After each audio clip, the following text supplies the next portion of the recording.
Allendale Cup, the Doomben Cup. I think he's just about back at that form too, and he'll be hard to hold out. One of the Gay Waterhouse runners is number 3, and that's Manor Hill. Yeah, stallion, strong-looking horse by Dane Hill, not known as a weight-for-age horse. We ran a fair race in the Hill Stakes to finish 4th, and if they leave him alone in front, they might get a shot.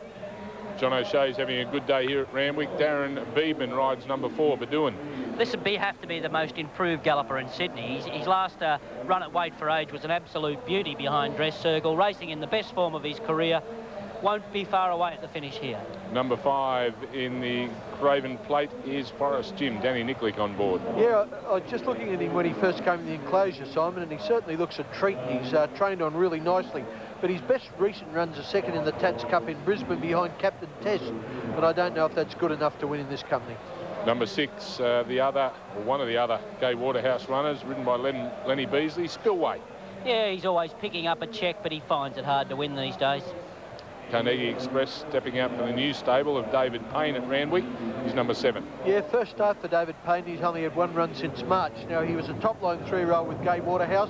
He certainly looks fit and healthy, but Ronnie does see a bit of a different look about Carnegie Express now. Well, he's got the blinkers off, the nose roll on. David Payne would be a bit apprehensive taking on a high-profile horse such as Carnegie Express. A lot of expectations. I'll give him one thing. Everyone wants to tell you how bad he's been working at the track, and there's a lot of slows around. I don't think I've ever seen this horse look better. He's lovely, healthy, looks like he's done a lot of work, and I'm starting to... thinking he had no hope, I'm thinking he's right in the race now. I want to see him reproduce that old form again yet. Yeah. Number 8 is Red Hannigan from the Gay Waterhouse camp. Well, he's on trial at this distance. He jumps from 1,400 metres straight to 2,000 metres here, which is a big query. Anyone other than Gay Waterhouse doing it, you'd have to be a bit apprehensive about it. Number 9, Ken, is County Tyrone. Yeah, County Tyrone's a nice Dane win gelding, and he looks quite well. Perhaps this run will help him. He did get beaten over 8 lengths in the Hill Stakes, and gee, it's a big ask to have him turn the table that much, but he's a nice type, isn't he? Jumping from the outside barrier, and he's the last one in the race, also Monmiki, Ron.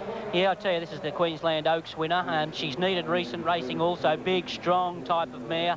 Probably on trial for a Caulfield Cup or head to Melbourne after this, and I think she's ready to improve sharply at double-figure odds today. Okay, all the jockeys are mounted in the mounting yard. Let's have a look at the totes for this Craven Plate at weight for age level over the 2,000 metres. Yeah, Freemason is at 7.10, Mr Bureaucrat at 4.70, Manor Hill at 8.30, Bedouin at $4, Forest Jim $40, Spillway $19, Carnegie Express $5.30, and Red Hannigan at $17.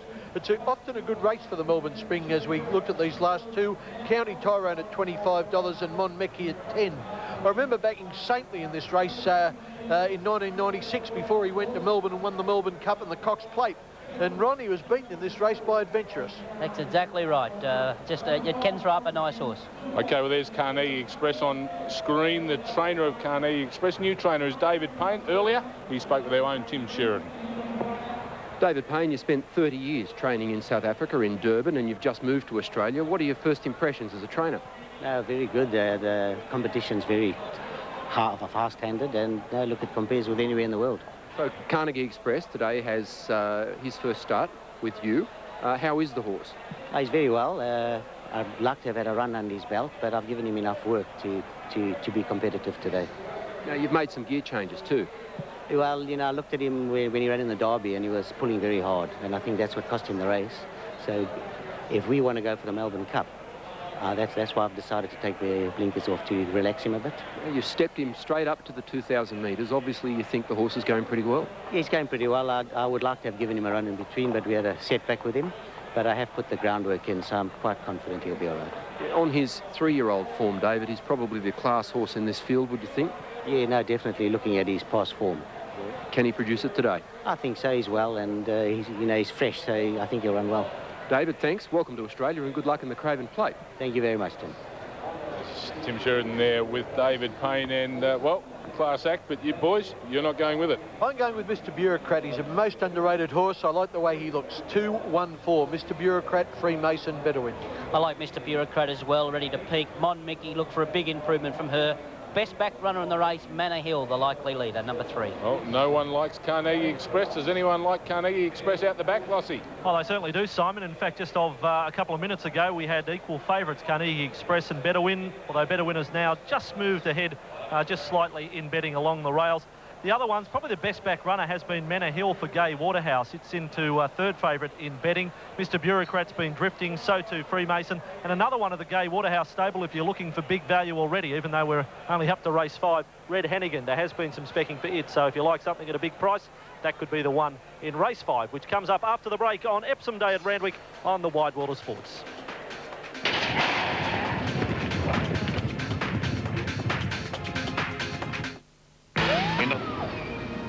We're off in the Golden Slipper. I got going good.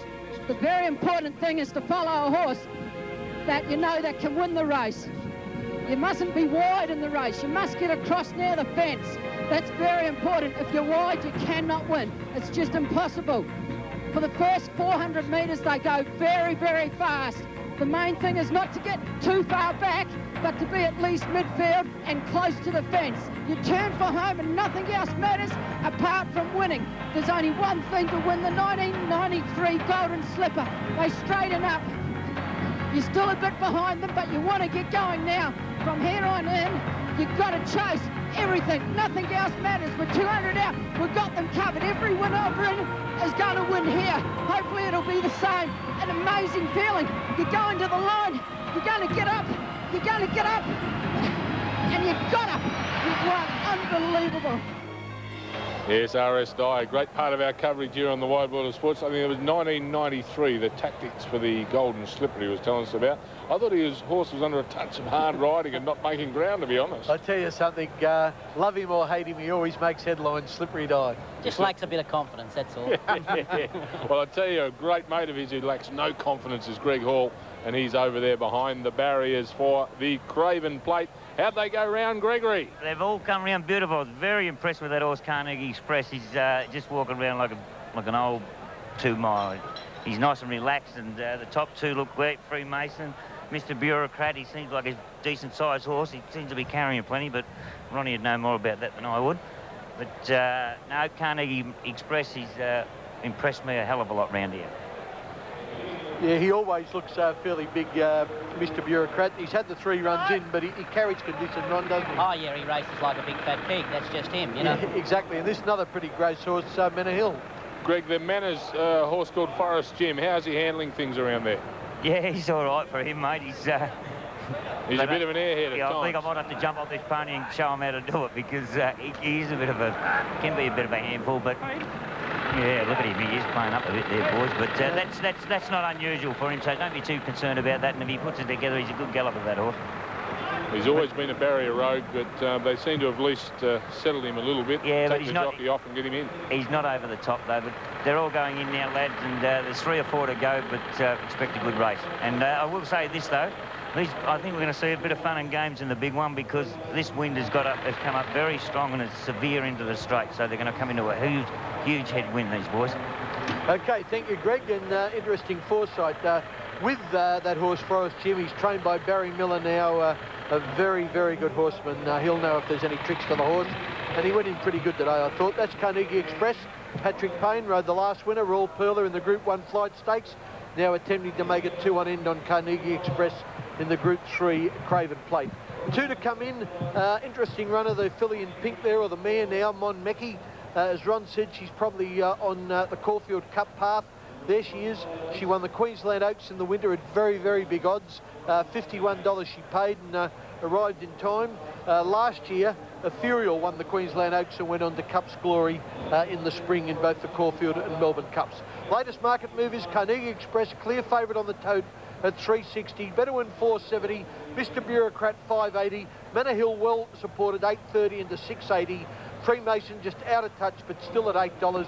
The rest are at double figures, headed by Mon Meki at $10. Alrighty, back to the start, and looks like they're just about ready for the Craven Plate. Nope, we've still got Mon Meki to take her place. She won't give any problems. Young Paul Hemmersley, very promising apprentice on her. She takes her place. Oops, no. If we'd have skipped the camera on her, she went to go in and stopped, and young Hemmersley went in without her. Now, he looks okay, the boy, quite a tall jockey. Give him a bit of a shock there, Ron. Yes, he kept going and the horse stopped, I think. Yeah. But here we've got, from this camera, you'll see what happened. Oops.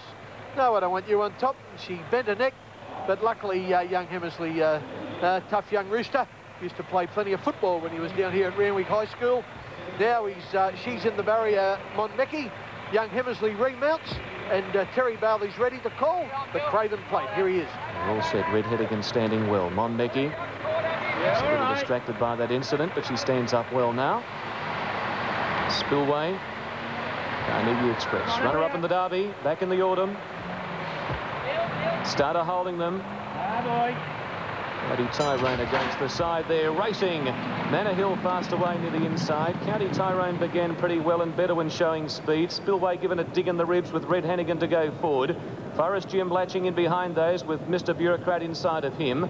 A length away Monmeki. Now Payne has taken Carnegie Express back to last. He's being passed by Freemason. Settling down, Spillway moving up to tackle Manor Hill. They go up to the 1,000 metres mark, and Red Hennigan goes to third. It's Waterhouse 1, 2, 3. 2 lengths away Bedouin, 2 lengths County Tyrone from Mr. Bureaucrat. Monmeki's had no luck, striding up to be a little wide out on the track, going to centre field from Freemason, Forest Jim, and Carnegie Express back last, just pulling slightly against Payne as they head to the 1,400. And it's Manor Hill in front, rolling clear by a half-length Spillway. 2.5 to Red Hennigan, 2 lengths County Tyrone. Monmeki's trapped 3 wide, still going forward. Bedouin's in the centre, 2 lengths to Freemason, Mr. Bureaucrat. Then Forest Jim and Carnegie Express last, and he's starting to edge up on the outside of Forest Jim. They've left the 1,000 metres mark behind them, and Munster's rolling along on Manor Hill, leading by a length and a half. Spillway, 2 lengths Red Hennigan. County Tyrone's zipped up on the inside of him. 1 away Monmeki from Freemason, dawdling tempo. Payne's out 4 wide on Carnegie Express, and he's allowing the 4-year-old to stride forward. Bedouin got caught up in traffic there and got shunted back to third last from Mr. Bureaucrat, and Forest Jim is last of all at the 650. Manor Hill a neck on Spillway. Monmeki no luck, 3 wide. Carnegie Express is off the track, but Payne's got a hold on him. Red Hennigan in the centre on the rail, County Tyrone. Then Freemason, Bedouin, Mr. Bureaucrat, and Forest Jim last as they turn. Manor Hill in front of Spillway. They lead the way by 2 lengths. Getting to the outside again, Carnegie Express from County Tyrone. Mr. Bureaucrat down the centre, and further back Freemason with Bedouin. Manor Hill's had a good run in front, and he's got a bit to offer at the 150. Leading by a length and a half, 2 lengths Spillway. Carnegie Express, Mr. Bureaucrat. Munster's ridden this a treat, Manor Hill, and he's pinched it. Manor Hill kept going, is going to stream to the wire and win it by 2 lengths. Spillway second, third, I think Forest Jim from Carnegie Express, and close up Bedouin, but that's a photo. Then Freemason, County Tyrone. Well back was Monmeki in company with Mr. Bureaucrat and Red Hennigan last in. Well, the way they, what they let Chris Muntz do then, slow them up to the speed he did, well, it's not a great commentary on the other riders. 3 Manor Hill, $6.80 and $2 exactly. 6 Spillway, $4.90. It's a photo for third between Forest Jim and Carnegie Express. Manor Hill was just walked along in front. Patrick Payne woke what the problem was and went up 4 deep coming to the turn. Several other jockeys just sat there and they had no hope. And here's the end result. Manor Hill kicking clear over the rise from his stablemate Spillway, who's just a plugging handicapper. In the white cap in the centre is Carnegie Express, and the yellow cap is Mr. Bureaucrat. Down the outside in the blue and white is Bedouin, Darren Beedman's mount. Getting along the rails is Danny Nikolic on Forest Jim, and Forest Jim actually went to the line pretty well in the red and white colours. But the winner, quite easily, is Manor Hill. The 3 numbers are 3, 6 and 5. Manor Hill, Spillway and Forest Jim. Carnegie Express officially 4th. That's Manor Hill in the green cap and the blue sleeves on the rails. Outside of him, Spillway. Back in between them, making up ground on the rails in the red and white sleeves, is Forest Jim. In the nose roll and the white cap is the Carnegie Express, and widest of all is Bedouin. Dropping out in the yellow cap was Mr. Bureaucrat. Alrighty, there's Gay. She's, no, it's not, it's some of the winning owners. I thought we were going to see Gay Waterhouse, but we saw some excited people. An excited jockey will be the man who led all the way, Chris Muntz. He's now with Greg Hall. Here we are. He's a great man himself, Chrissy Muntz. Good to speak to Chrissy, and nice easy ride in front, eh, mate, before the big one. Thanks, G. Yeah, everything went good. Relaxed lovely in front, and just a matter of ripping up my last 2, and he did it well. Oh, the little garden gnome, he's got those beautiful hands, see. Anyway, let's get... Magic in him. Magic in him. Oh, magic in him. Anyway, let's get on to the big... Get on to the big one, Defy, where everyone's interested in there. You've got your back up and your tail swinging. What do you think, bud? Oh, gee, look, he's in great form, the horse. 3 from 3, and he beat all the good horses, Sunline and Lonhro last week, so, you know, handicap condition today. I don't think it'll hurt him. I think he'll be very hard to beat. And you'll have a nice run, buddy. No doubt. Of course. A great little Chrissy. Now, give us a little bit more. What do you think you'll be in the run on him? Look, gee, if I could be probably midfield, I'd be happy.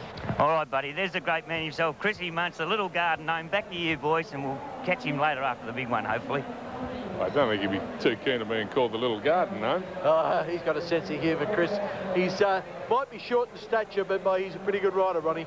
Oh, definitely, and they just give that race to him. The last 2 races have been run at farcical speeds. That horse was going to win as far out as 800 metres from home. If they go that slow in the Champion Stakes, whatever leads will win that. And poor commentary on some of the jockeys that just got back in the field. As usual, in the enclosure, here's Timmy Sheridan. Well, Gai Waterhouse, a terrific ride out front from Chris. Yes, well, it was so funny because before the race, Chris said, no, I'd like to lead, and then Lenny was going to lead, and I said, well, look, you guys work it out. I said, I'm not riding the horse, but I know that we've got 3 very fit horses, but they fought the finish out. It was great. Great, thanks, congratulations. Thank you. Yes, Gai Waterhouse, you should be happy too. A big win there for Manor Hill and Chris Muntz as we take a break on the Wide World of Sports. The Royal Randwick on Epsom Day.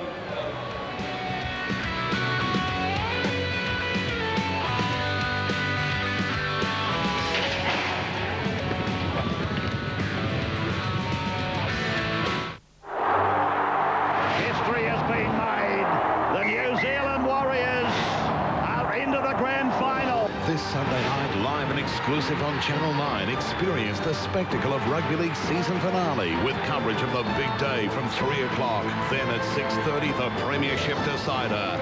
This is Australia versus New Zealand when the Roosters collide with the Warriors. The grand final, live 6:30 Sunday, exclusive to 9. Cross Swords in front and thrown over the line by Eads. Cross Swords wins the cup. Another one for Gavin Eads. Group 1, Gavin. Well, well, well. I didn't think I could do it. Well, have a look at me now. Gai Waterhouse, I want to marry you. You've done a great job with this horse. This little Darwin boy had a dream once upon a time to make it to the big time. Yeah, mate. The boy has become a man. No one will tell me I can make the big time now. Simon Marshall is now with a bloke I reckon will be over the moon. Not just over the moon. Thank God he dropped the magic word 5 seconds ago. Christy, sensational ride. Just pinch me, mate. I hope this isn't a bad dream. What's it like to win a Cox Plate? I mean, you've won the Caulfield Melbourne Cup. Now you've won the mighty treble, Dame. Oh, mate, it's brilliant, Dame. Brilliant. Well, there's a little bit of the Perth boy coming out of him. Good on you, Damien.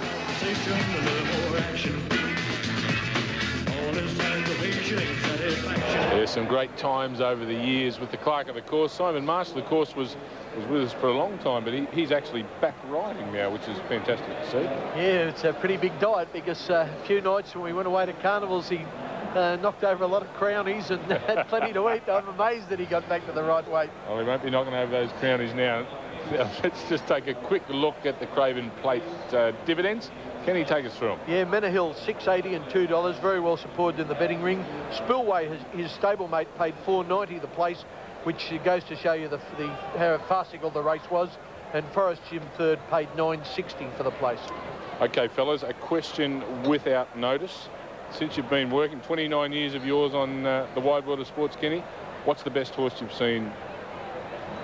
Well, let me think what I won the most money on, Simon. Might and Power. No, seriously, I'd say Kingston Town's the best horse in that time, and Might and Power runner-up. Ronnie? Kingston Town has to be. He picks himself, and I don't think we ever saw the best of Red Anchor. Well, with 46 years in the caper here on the Wide World of Sports, we're going to show you our own Channel 9 Hall of Fame. When television and turf converged in the late 1950s, it was Channel 9 who took the champions to the masses. Sky High goes straight to the line. Is going to win it by about 3 lengths. With no live broadcast available, Nine's weekend review program was compulsive viewing, transporting the likes of Todman, Tulloch and later Gunsynd from the racecourse to the lounge room. In front, he's too good. What a champion. The crowd roars and Gunsynd wins the length of Walsall. So Kingston Town, let's park the papers on one of the greatest horses in history. Kingston Town breaks the judge and it's $1 million in the purse. As the King's career blossomed in full colour, Nine's commitment to live racing evolved, and a new generation of superstars had a Saturday afternoon audience with Australian sports fans. Superimpose right down the extreme outside. Is he going to win another big Randwick Mile? Superimpose, a super horse. What a horse. In the early 90s, Wide World of Sports captured every history-making stride as Superimpose won back-to-back Doncasters and an Epsom.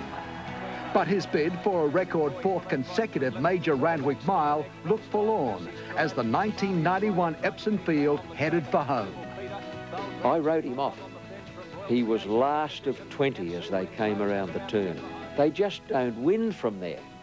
They don't win from there. It's impossible. I regard that as probably my best ride. He had 61.5 that day, and there was just a field of horses in front of him turning for home, and he had to create history at Randwick to win, and just weaved and manoeuvred a passage right through the field, went back to the inside and went everything against what he normally does, come down the outside, and just to overhaul him was just ecstatic. Look at Superimpose. He's come through between horses. He's going to do it. It's history at Randwick. Superimpose has come from last. You know, people were they stood in awe of the horse when he come back to scale, and without a doubt, it's just my greatest memory.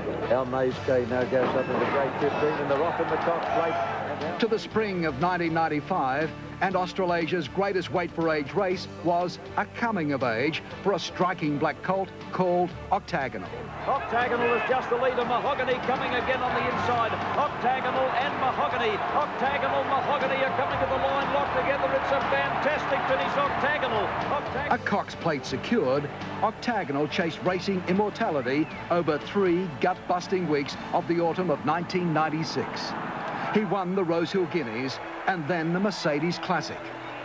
7 days later, and seemingly near exhaustion, he faced the Field of Dreams in the AJC Derby.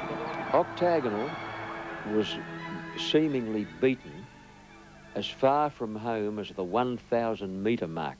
He was off the bit, he was being scrubbed hard, and had you been betting a price about him there, he was 100 to 1. And then Saintly followed by Reasons. Octagonal's about 8 lengths off the lead, maybe a little more. And then he was close enough coming up the rise to still be in the finish if he could lift, if he could rally. How that little horse rallied. Here comes Saintly with Octagonal down the extreme outside, out after them now. Volante headed nothing like a Dane. Further out Saintly, and here comes the big O. Octagonal with the last run at them. Volante, Saintly and Octagonal. They've come away from nothing like a Dane. Saintly and Octagonal. Beedman throwing everything at Octagonal. He gets there. Yes, Octagonal wins the Derby. He was out on his feet. He didn't have an ounce of energy left, but I'm sure that if you put him up again in the race, half an hour later, he'd perform for you. He was that type of horse. He just gave you everything. He gave his heart and soul. Octagonal's insatiable will to win won the hearts of the purists and the part-timers alike. His impact, unforgettable.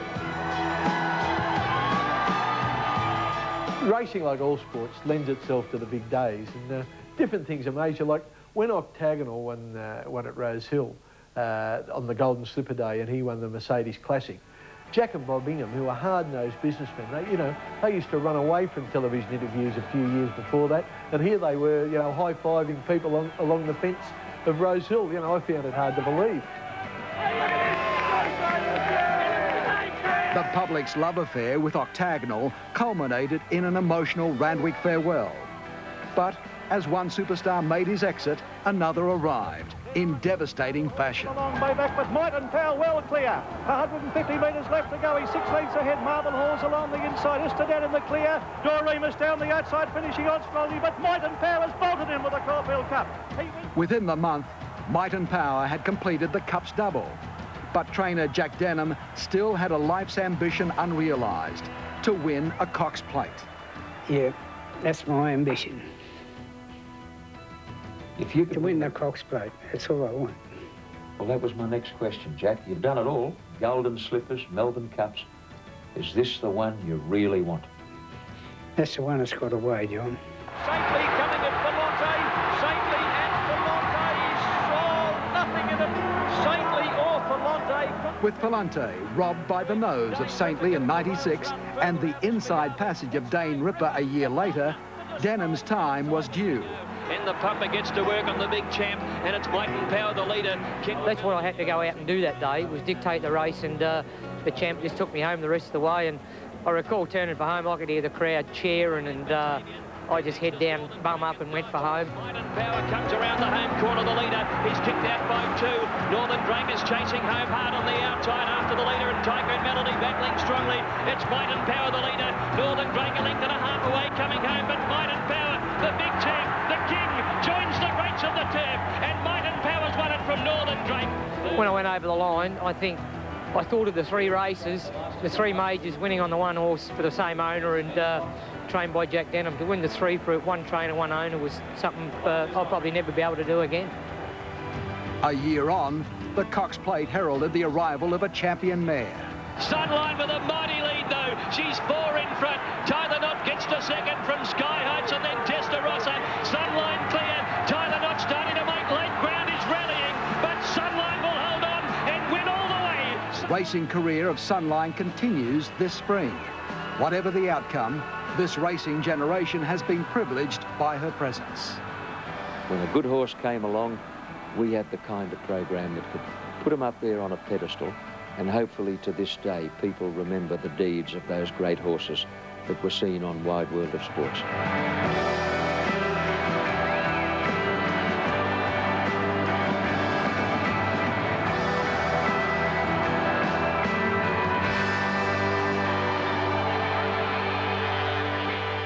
Yes, we've seen some absolute superstars over the years on the Wide World of Sports. Unfortunately, after today, no more superstars, but plenty of racing still to come this afternoon. Maybe one more champion, possibly 2, we can show you. We'll take a break from Royal Randwick.